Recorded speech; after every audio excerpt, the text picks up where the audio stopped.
رمضان المبارک سے قبل ہی ذخیرہ اندوزوں نے اشیاء خرد و نو ذخیرہ کرنا شروع کر دی۔ مہنگائی کی چکی میں پستی عوام کی پریشانیوں میں مزید اضافہ ہو گیا۔ آٹا ہو یا چینی، تیل ہو یا گھی، سبزی، پھل، انڈے غریب کی دسترس سے باہر ہو گئے۔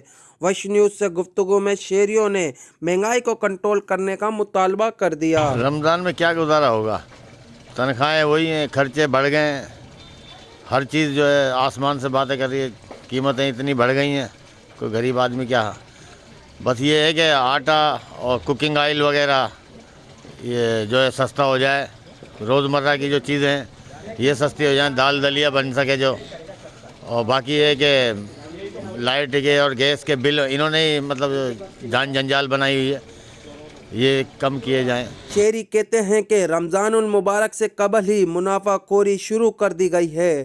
ماہ رمضان میں کیسے گزارا ہوگا؟ ٹنڈولیار کے باسیوں نے حکومت وقت سے مہنگائی کو کم کرنے کا مطالبہ کیا ہے۔